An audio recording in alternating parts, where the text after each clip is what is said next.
ultimate message is we need to be aware because we all have opioid users, and they could be at risk, and we're probably not aware of it, and it's worth a deeper dive. Exactly. That was pretty much the message. Yep. Yeah, excellent, Michelle. Thank you. Any other follow-up questions from Michelle? Okay. Again, Michelle, thanks for volunteering to do that. Very appropriate at this point in time. Before I introduce our presenter, I would ask everyone again, if I didn't mention it before, unless you're speaking, please put your phones on mute. I continue to hear some feedback from folks. In some cases, it sounds like there's background noise. So if you're on a cell phone or if you're in an office, if you could mute while you're not speaking, I think that would be a great help to all of us. So with that said, let me go ahead and introduce our speaker. We're thrilled to have Ali Kelly join us. Ali is someone who interacted with Christy at the National Safety Council, and Christy recognized that Ali would be a great guest for us on the transportation safety call. Just a little bit about Ali's background. Let me pause again. Folks, I can hear someone speaking, which would tell me their mute button isn't pushed. If you could all please check your mute buttons, I think that would be helpful and less distracting. Okay, just again, some background about Ali. Ali Kelly is an executive director of the RAE. In the role, she leads the nonprofit organization that has built the nation's only publicly accessible living laboratory for transportation innovation.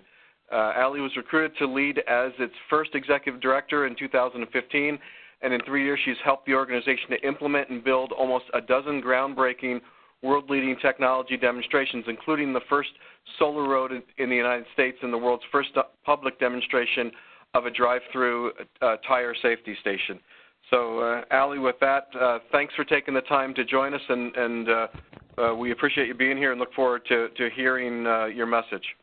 I will now mute, and you can go ahead and speak. Yeah, thank you so much, and I hope that everyone can hear me clearly and that my microphone is loud enough. My name is Ali. I'm the executive director of the RAE, and I just want to start by expressing gratitude to Christy and to the NSC for having us on this webinar today. It's such a great opportunity to share the story of the RAE and the work that we're doing around our shared goal of 0 deaths on our interstate highways. The RAE is a partner to the Road to Zero initiative, and we are always looking for partners who share the common goal of reducing crashes and fatalities on our roads, interstates, and highways. I'm going to start by giving you background on the RAE. The RAE actually begins with Ray Anderson, who was the founder and CEO of Interface, which is the world's leader in designing and manufacturing carpet tiles. Ray was a Georgia native who risked his family's entire life savings to start the carpet company called Interface in the 1970s. And in about 20 years, he grew that company to be a billion-dollar global business. In the 1990s, he risked it all again because Ray knew that he could do better, that we could all do better. He had an epiphany in the year 1994. He called it his spear to the chest moment about all of the petroleum that he was using to make the carpet, which was then going into the landfills where the carpet did not break down for hundreds of years. And he challenged his own company, Interface, to go zero waste to landfill, 0 carbon emissions, and 0 petroleum. He had no idea how he was going to reach that goal, but he knew that that was the right thing to do. And in the process, over a 20-year period beginning in 1994, he saved his company, Interface, more than $400 million by executing and installing technology with a goal towards efficiencies and sustainability and circularity. And in addition to saving Interface hundreds of millions of dollars and recession-proofing them during the 2008-2009 time period, he also did something really great for the world. Ray proved that you can do well by doing good. So all of this stuff is mainstream now, right? The circular economy, corporate sustainability around the world across sectors. These are mainstream goals and mainstream executive positions and appointments because Ray Anderson was the first to do it through Interface. In 2011, Ray passed away, but his legacy continued. He left all of his personal wealth to a family foundation, which is run by his two daughters, Harriet and Marianne. The family foundation is called the Ray C. Anderson Foundation. And then in 2014, his youngest daughter, Harriet, worked with our former governor in Georgia, Nathan Deal, and Georgia lawmakers to dedicate 18 miles of Interstate 85 in West Georgia, to dedicate that stretch as the Ray C. Anderson Memorial Highway. Highway dedications in Georgia, and I'm sure in all other states, are fairly common. The 18 miles of the Ray C. Anderson Memorial Highway actually overlaps with the Pearl Harbor Memorial Highway. It backs up to the Alan Jackson Memorial Highway, and traveling north into Atlanta, you eventually get to the Gladys Knight Memorial intersection. What was special about this 18-mile corridor is the Family Foundation, who, through their philanthropy and through their vision, have created an opportunity for this 18-mile stretch of highway to become a real-world testing area in the United States for technology to prove itself in an operational, high-speed interstate environment, to give that technology an opportunity to shine on a very public stage, and ultimately to prove that we can go zero in transportation. And those are our goals at the Ray, to go zero deaths, zero carbon, and zero waste in the transportation sector, and to show that some of the technologies already exist to help us to achieve those goals.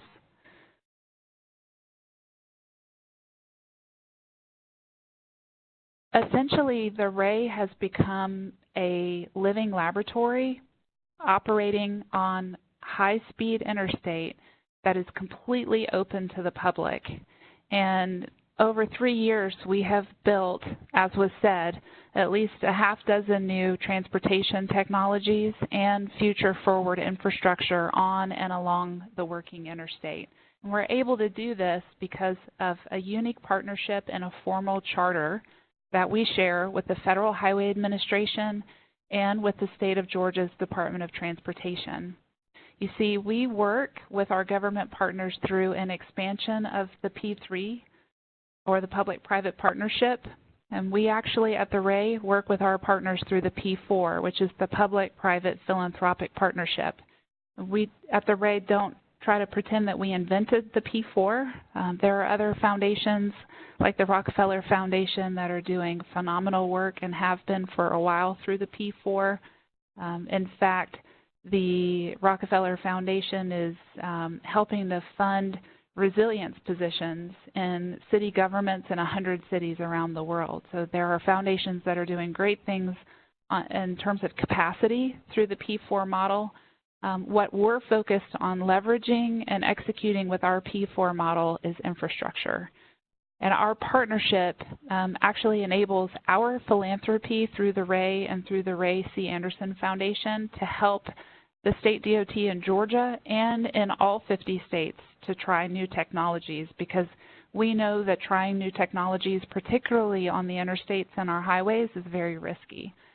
So that's what we see our primary goal at the Ray, is to mitigate the risks for state DOTs and other transportation owner-operators, and to enable state and federal governments to try new technologies and innovations in transportation in the real world, not on a private test track, but to try things in the real world, and those that succeed and perform well, to help them to quickly scale, and to help them scale as quickly and as far and wide as possible. We're philanthropy, so we're not trying to sell anything. We're not trying to make money. We're trying to save lives.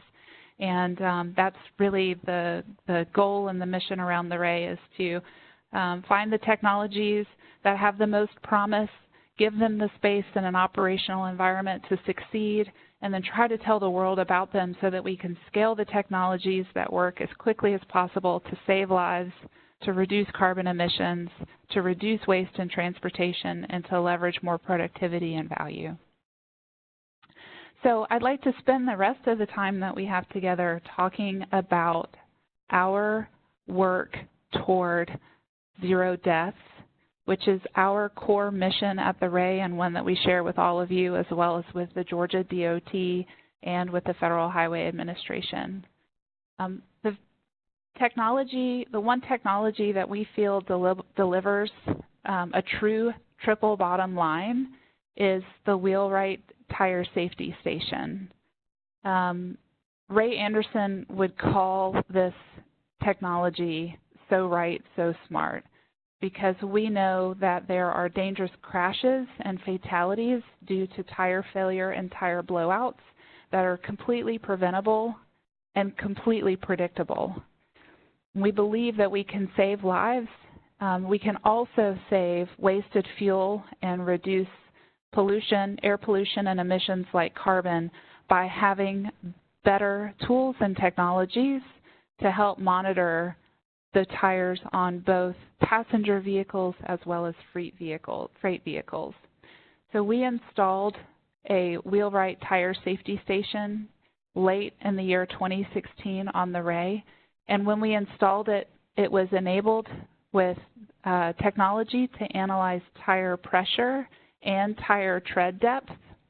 It is a drive-through piece of technology, and it completes all of its analyses in less than 7 seconds. The Wheelwright Tire Safety Station will analyze any type of vehicle's tires except for a motorcycle. So while the Wheelwright on the RAE is a piece of equipment and a technology that is customer-facing and is primarily intended for passenger vehicles, we at the RAE imagine the impact that this technology could have if it were scaled with fleets of school buses, fleets of urban transit buses, and also freight vehicles at depots. You can see from the pictures that are being displayed on your screen, there is in-road tire pressure sensor pads that the vehicle comes into contact with first. There are also vertical stacks that include camera, imaging equipment, and strobe lights that capture images of the tire sidewalls. Sorry, I'm not sure my slides are progressing faster than I'm talking. Let's see if I can figure out how to stop it. So you can see the in-road tire sensor pads, and you can see the vertical stacks along the curb line that are capturing images of the tire sidewalls. And you can also see that there are strobe light fixtures in the center of the lane that illuminate the undercarriage of the vehicle, including the tire surfaces. And there are cameras in the back of the equipment that are capturing hundreds of images of the surface of the tires themselves.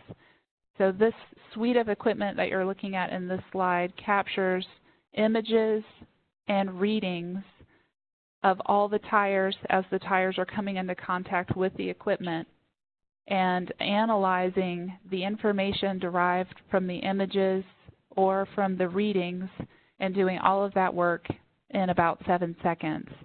The driver never leaves the car, and in a fleet depot environment, the driver would never know that they had interacted with the equipment unless they were told. It's very ubiquitous and very easy to manage equipment. And as you pass through the equipment at a low rate of speed, about 10 miles per hour or less, you eventually come at our Wheelwright on the RAE, you come to a kiosk that presents the information for you on a screen and offers to print out a paper ticket with the information or have the information texted to your phone.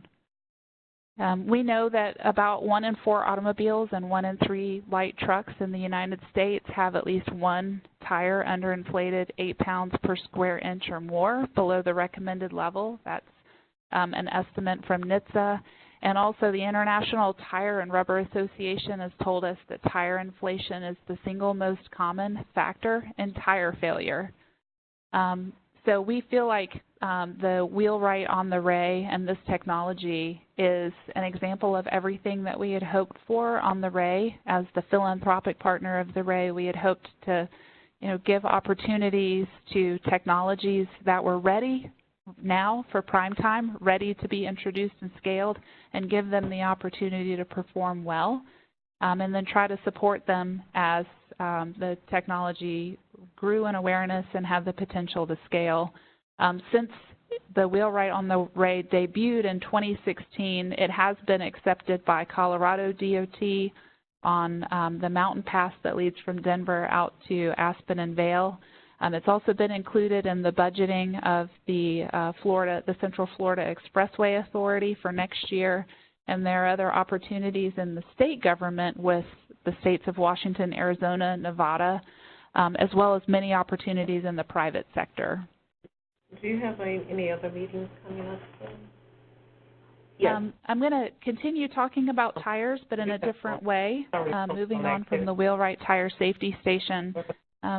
Every single year, Americans are throwing out about 300 million tires. It's about 1 tire per person that we're generating every year. And in many cases, these tires are tossed into illegal tire dumps, where they lead to life-threatening tire fires that burn very hot and are extremely difficult to put out.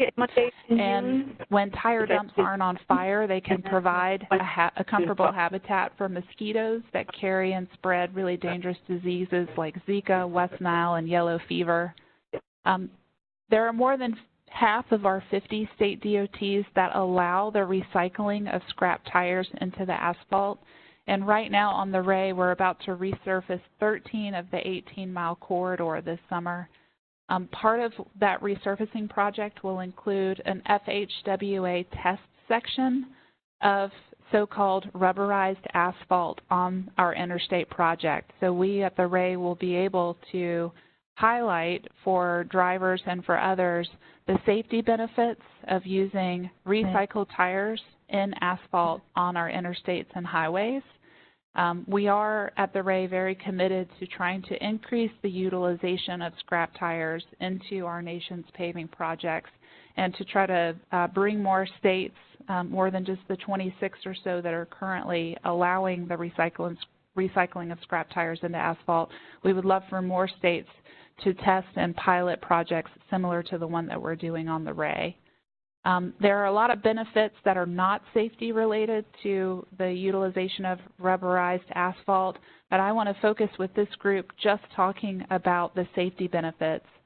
First of all, there is a safety benefit to road maintenance crews because when you use recycled scrap tires into the road, not only does it nearly double the life of the road, but the experience of the road, its durability over the course of that lifespan requires much less maintenance because it is less likely to crack, even in extreme weather conditions, like some of the weather conditions we're having in Georgia right now where it's 98 degrees, 99 degrees. So extreme heat, brutal cold, flooding and heavy downpours, all those things that would contribute to the cracking of the asphalt surface of the road. When you recycle scrap tires into asphalt, the road becomes crack resistant, which means that it is both less expensive to maintain and it also requires maintenance crews to be out on high-speed interstates and highways less often to fill the cracks. So we feel like that is an associated safety benefit of recycling scrap tires in the road. Also, when you utilize scrap tires in the asphalt, it allows you to utilize a looser aggregate type or a looser rock type in your road construction, and this becomes really important on high-speed routes like interstates and highways because when it rains and you have water that pools on interstates and highway road surfaces, then you can have splashback that affects drivers' visibility as they're traveling at high speeds. You can also have hydroplaning if the standing water is really building up on the surface of the road during a downpour. A looser rock or aggregate mix actually helps to drain rainwater from the surface of the road. This isn't porous asphalt by any means, but it is a looser mix of aggregate type, and the utilization of scrap tires in the binder allows you to use the looser aggregate types without having accelerated wear of the pavement, right? Because the aggregate or the rocks, if they're not tightly locked together, if they're in a looser mix, then those rocks want to try to separate and fly off from the road, and you need a really resilient binder like rubberized asphalt to hold that rock together. So the bottom line is that recycling scrap tires into asphalt binder actually allows you to use looser aggregate types, which allows you to move water off the surface of the road and reduce your splashback and reduce your hydroplaning. As I mentioned, we'll be using rubberized asphalt on the resurfacing project on the Ray that will continue in the next week and then throughout the summer, and we'll be able to highlight the benefits, including the safety benefits of utilizing recycled scrap tires into the road once we have that FHWA test section paved in late summer or early fall. Additionally, on the Ray, we do a lot of work that is potentially not very well known for. A lot of people know the Ray for our work around renewable energy, building solar power plants along the roadsides of the interstate, and even paving a section of roadway with solar panels. Yes, we have done those things in Georgia on the Ray, and we're very committed to our work around renewable energy using transportation assets. But some things that we're less known for on the Ray include our work to create a real-world testing environment for advanced mobility, including autonomous technologies or higher levels of driver assist technologies, as well as advanced mobility in the freight space, which could include platooning.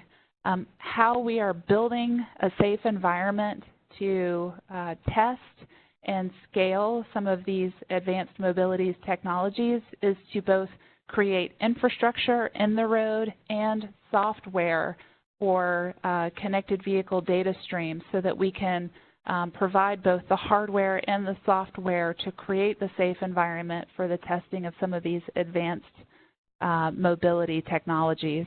So when we finish repaving that 13-mile stretch of the Ray this fall, we're proud to work with 3M to stripe the Ray with their Connected Roads striping. This is a new product that 3M has been engineering specifically for visibility by machine vision systems, which is another way of saying that they have designed the material and engineered the materials and striping and signage to specifically be visible to autonomous vehicle camera systems. It's also all-weather, wet-dry, retro-reflective striping, and some people don't understand some of the basic building blocks that are essential for the safe operation of vehicles that have higher level of autonomy or that are fully autonomous. Road striping is actually one of those things that doesn't seem very sexy, but is absolutely essential for the safe testing and the safe operation of the autonomous vehicles. So that's the hardware that we will be providing on the 13-mile stretch of the Ray after it is repaved over the summer. And the Ray and Georgia DOT have already begun work with Panasonic to build the software system, or the brain, that is optimized for connected vehicle data streams. We know in a relatively short period of time that we're going to have an influx of connected vehicles on our roads, and those connected vehicles are going to be creating the largest pipeline of data that we've ever seen in the United States. The estimates or the projections are somewhere around 150,000 gigabytes of data every year generated by connected vehicles by the year 2025. This is an amazing experience, amazing opportunity for road safety to have connected vehicle data streams to refer to in instances of crashes and fatalities. We at the RAE, kind of think of this in terms of the black box when we have airplane crashes. We always want to see the data recorder or the airplane's black box to understand what was happening, with the plane and what was happening with the pilots at the time of the crash. And this is very similar to what connected vehicles over the next 10, 15 years, the opportunity that their data streams will be providing to DOTs is the opportunity to know what was happening with the vehicles, what was happening with the context of the crash when these crashes are occurring on our roads, and to be able to perform a root cause analysis of every accident that occurs involving a connected vehicle where the DOTs are collecting that connected vehicle data. So we on the RAE with our Georgia DOT want to be in a position to collect, manage, synthesize, and eventually communicate meaningful information back to drivers. On the RAE, as a part of our immediate project with Panasonic, we will be installing 6 units of roadside equipment on the 18-mile stretch of the interstate in order to harvest the data from both the dedicated short-range communication or the DSRC radios, as well as data from cars that are enabled with cellular V2X.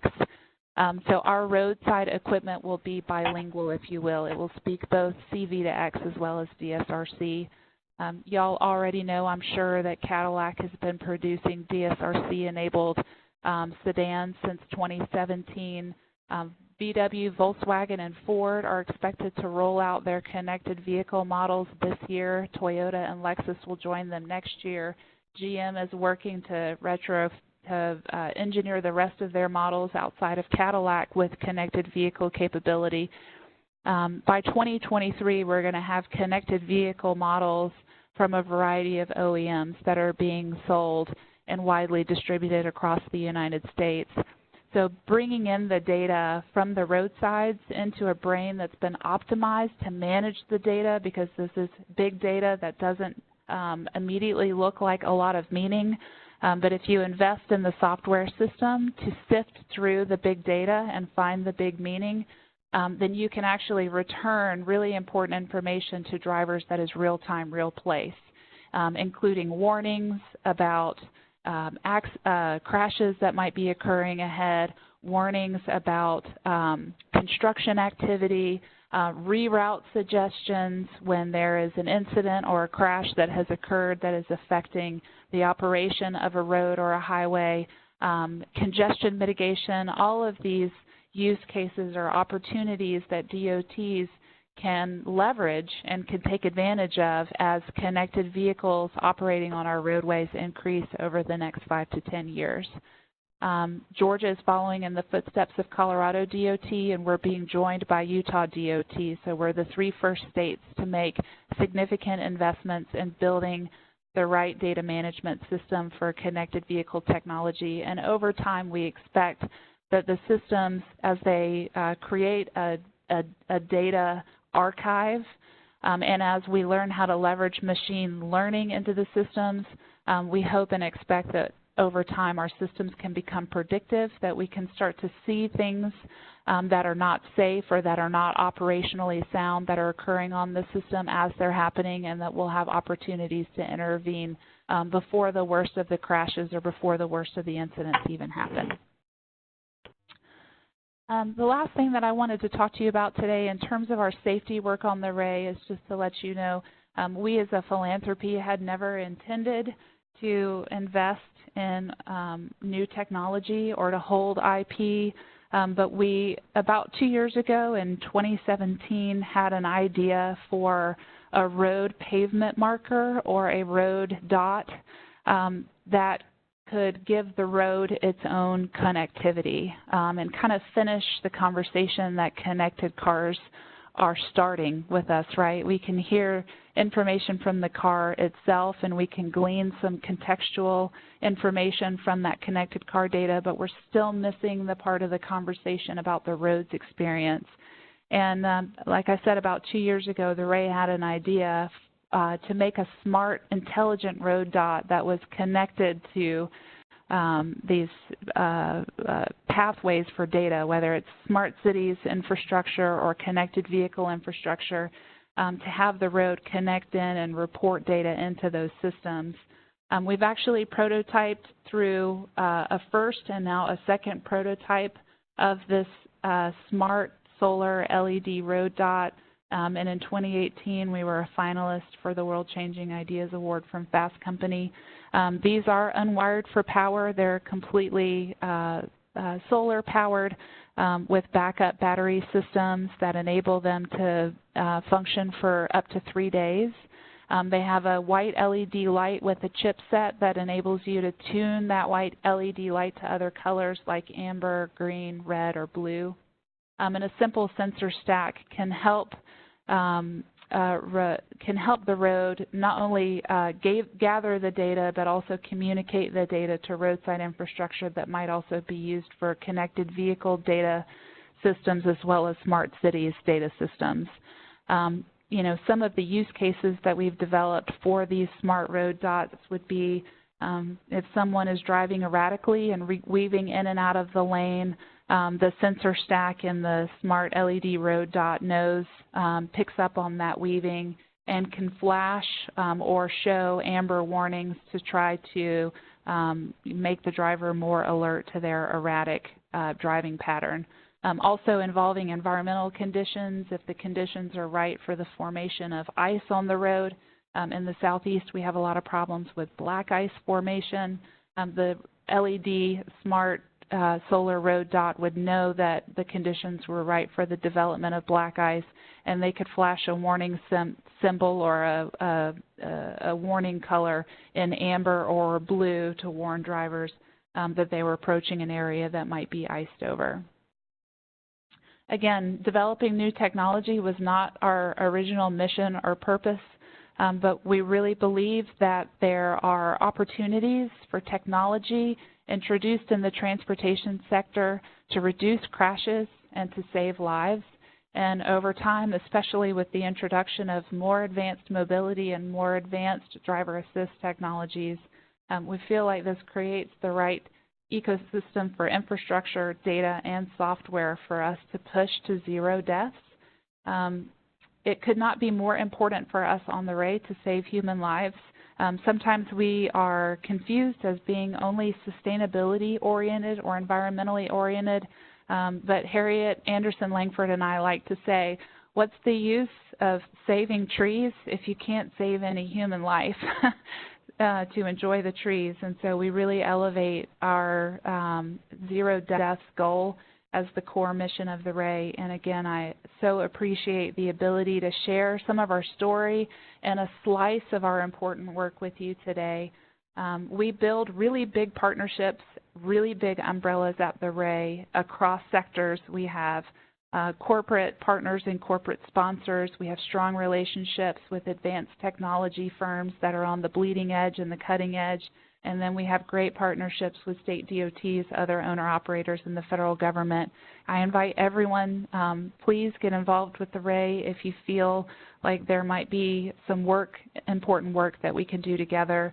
We try to leverage our philanthropy in every way possible to deliver a real benefit and a real change for safer, cleaner, more sustainable and more efficient interstates and highways in the United States.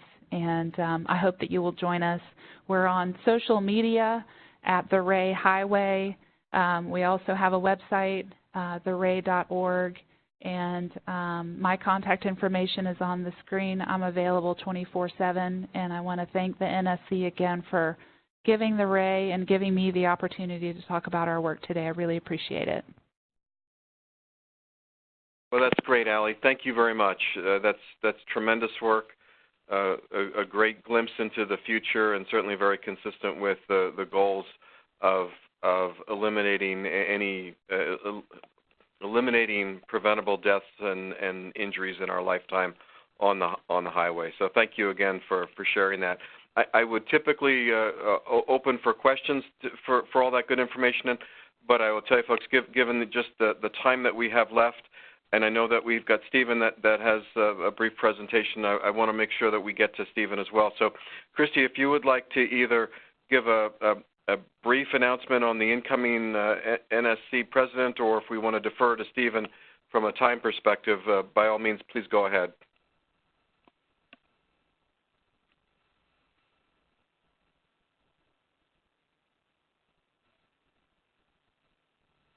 Okay, not hearing Christy.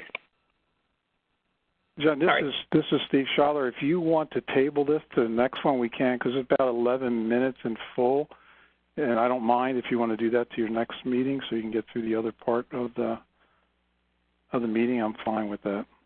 Yeah, my apologies, Stephen. I don't want to cut you short, but we could certainly. You say about 11 minutes or so? Yeah, well, I can even abbreviate that to get through it. So there's the real part that I want to talk about is the learning centers, and I can go through that quickly, and we can disregard going through the different classes that we teach, and that will save some time. Well, sure. You were kind enough to join us. Why don't you go ahead and cover that, and cover as much as we can, and then the other topics that I have with respect to the review of the spring meeting and the Congress, we can cover via email and during our call, our bi-monthly call in July. So with that, thank you again, Stephen. Please go ahead in covering your topic. Okay. All right. Well, thank you. Good afternoon. My name is Steve Schaller, and I'm the operations manager for the Safety Education and Training Organization of the National Safety Council, also known as SET. SET has the responsibility for all NSC safety training, providing both live and online courses globally.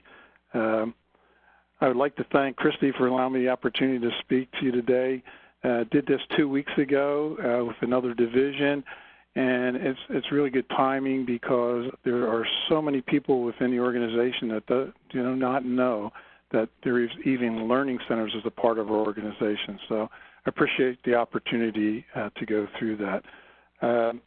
So skipping through a couple of slides, my role at NSC is to oversee the training operations of the 2 remote training centers servicing the safety needs in the states of Georgia and Alabama, and assisting with the logistics of our corporate learning center in Illinois.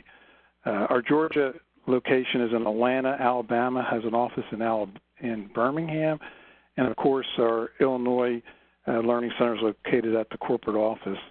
All of our learning centers offer the entire NSC safety training portfolio. Collectively, the 3 learning centers have a staff of 7 people. The Georgia office also prepares an annual open enrollment workplace training schedule for all the learning centers and 8 venues throughout the United States. We're responsible for managing all the day-to-day logistics involved in live training events, both open enrollment and on-sites nationally. We're the liaison for NSC and independent chapters on workplace and work zone issues and concerns. And in addition, the Atlanta office coordinates all the OSHA training throughout the country, and we provide the thought leadership and subject matter expertise for our work zone program. And I'm sorry, we're on the wrong slide. Go ahead. Okay. I think we can skip this one, Christy, move on. Okay. Okay. So in first aid, I won't spend a whole lot of time, but the one point about first aid is, one notable point to mention is that NSC is the only nationally recognized program that meets OSHA's first aid best practices. It meets the latest CPR and first aid guidelines. Of course, the course is flexible and allows our customers to customize the program for their needs. Besides being the only nationally recognized program for OSHA's best practice, we also have the lowest cost provider, giving our customer best of both worlds. So next slide real fast, as you can see. Next slide. So you can see these are the main courses that we provide for first aid, and it ranges from just regular first aid training all the way through to train-the-trainer courses. moving forward quickly, next slide. So workplace, this is really our wheelhouse of what we do at the Learning Center in Georgia.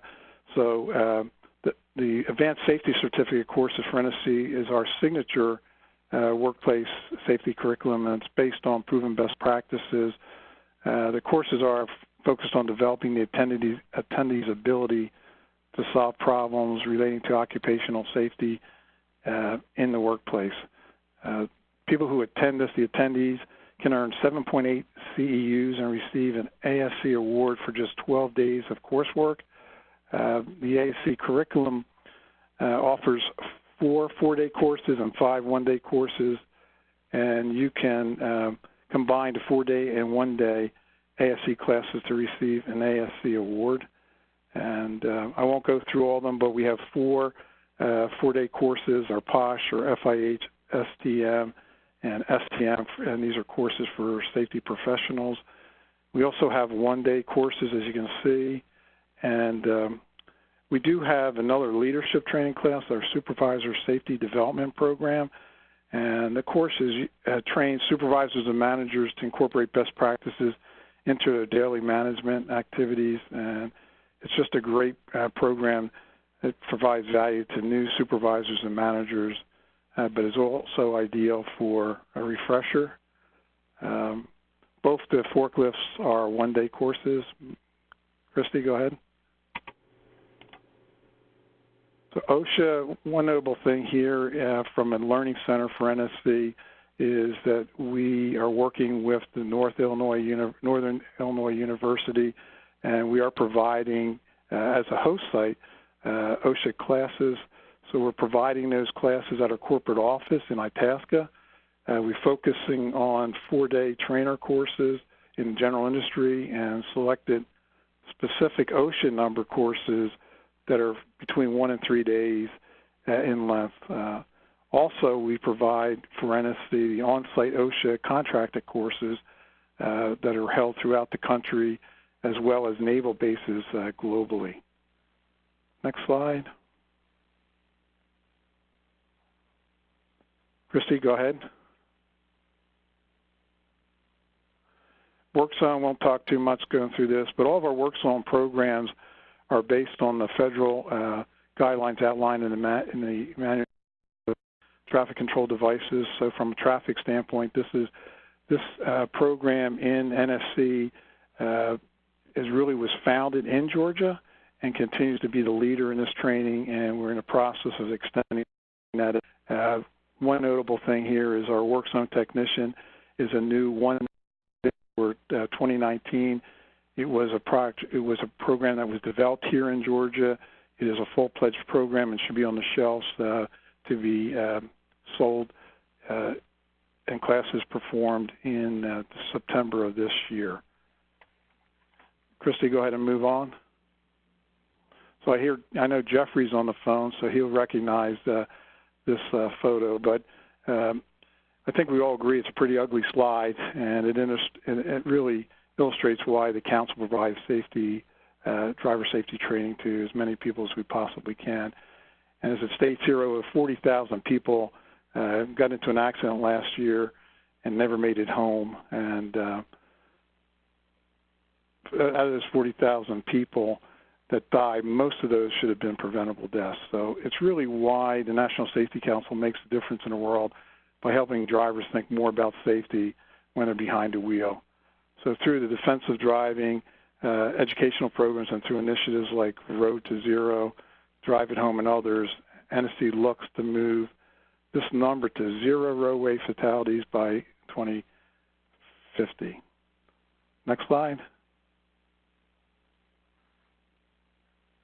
So this slide depicts the core programs that we have for DDC, and I'm going to pick out 2 of them. Alive at 25 is one that the Learning Centers do a lot of training for young adults.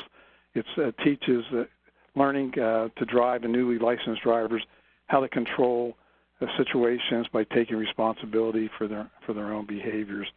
And a new program that's been worked on is our Defensive Driving Edition 10, And that now gives our instructors the flexibility to do teaching courses in 8, 6, or 4 hours. And it's something that just came out, and it's having great impact already. And with that said, we have an awful lot of not only classroom but online courses. And next slide, I would just say together we're building a culture to keep each other safe. Sorry for rushing through it, but thank you very much for listening. That's all. Well, great, Stephen. Thank you very much. Thanks for joining us today, and my apologies for you having to rush through it, but I appreciate you getting through the material and the information. I think many of us are surprised to know that we have a learning center in Georgia. So, again, thanks for providing the awareness and the tools to continue to further the mission of the National Safety Council. All right. Folks, for those of you, sure, absolutely, Stephen. Folks, I realize we're over. Those of you that have been able to stick with us, thank you. And so out of respect for our time, I won't try to push through the other topics. We have another call in July. We'll talk a little bit more about the Motor Fleet Safety Manual from Rich. We can do a quick recap of the spring meeting, and then we'll prep for the Congress in early September. So this call in July 25th will be our last opportunity to get together before we meet again in September. So I'm hopeful that you can all make it as well. Thanks again for joining us.